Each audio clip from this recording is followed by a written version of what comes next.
Assalamualaikum warahmatullahi wabarakatuh. Perkenalkan, nama saya Mefta Maudia dari kelas 3D Prodi Pendidikan Bahasa dan Sastra Indonesia FITK UIN Syarif Hidayatullah Jakarta. Saya hari ini ingin mempresentasikan atau menyampaikan review saya terhadap cerpen Dilarang Mencintai Bunga-Bunga karya Kunto Wijoyo.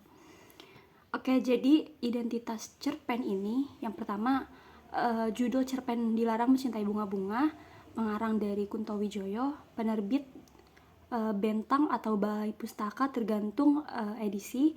Lalu selanjutnya kota terbitnya di Yogyakarta, tahun terbitnya 1992. Lalu jumlah halaman buku itu 120, genrenya itu cerpen. Oke, jadi selanjutnya ada sinopsis cerpen Dilarang Mencintai Bunga-Bunga, yaitu mengisahkan seorang kakek yang gemar merawat bunga-bunga dengan penuh kasih. Kegemarannya itu dianggap aneh dan tidak pantas oleh masyarakat sekitar, hingga mereka melarangnya mencintai bunga-bunga tersebut.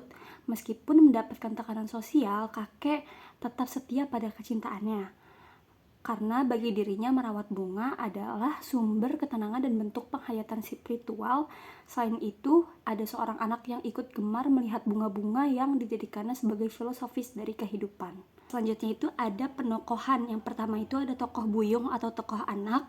Sifatnya itu adalah polos, penasaran, dan peka. Lalu ada kakek, lembut, penyayang, religius, teguh, pendirian. Lalu yang ketiga ada ibu, cemas, hati-hati, mengikuti pandangan masyarakat. Dan yang keempat, ayah, netral, bekerja keras, kurang terlibat.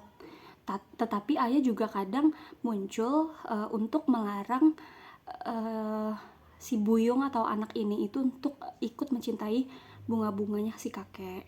Lalu masyarakat itu bersifat konservatif, mudah menilai, dan suka berprasangka. Lalu selanjutnya ada latar atau setting. Yang pertama latar tempat di halaman rumah dan lingkungan kampung. Lalu yang kedua latar waktu, tidak disebutkan secara spesifik tetapi menggambarkan suasana masyarakat tradisional, bisa di pagi atau sore hari. Lalu yang terakhir ada latar sosial, norma sosial yang ketat tentang bagaimana seorang kakek harus berperilaku. Terus tekanan sosial kuat terhadap kebiasaan yang dianggap tidak lazim. Oke, lalu selanjutnya itu ada gaya bahasa bersifat deskriptif dan simbolik.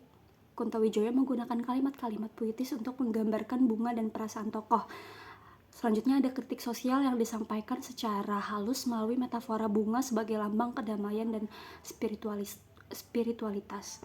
Lalu selanjutnya ada amanat. Yang pertama, jangan menilai seseorang hanya dari tampak luar. Yang kedua, hargai kebebasan individu selama tidak merugikan orang lain. Lalu yang terakhir itu kebaikan dan penghayatan spiritual bisa hadir dalam bentuk yang sederhana. Lalu yang terakhir, masyarakat seharusnya lebih terbuka dan tidak memaksakan stereotip terhadap orang lain. Lalu yang terakhir, kesimpulan. Cerpen Dilarang Mencintai Bunga-Bunga menyimpulkan bahwa kebebasan individu untuk mengekspresikan diri tidak seharusnya dibatasi oleh penilaian sempit masyarakat.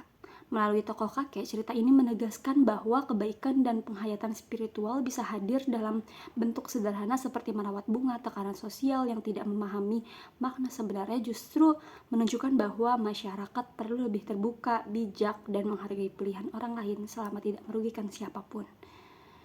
Terima kasih. Wassalamualaikum warahmatullahi wabarakatuh.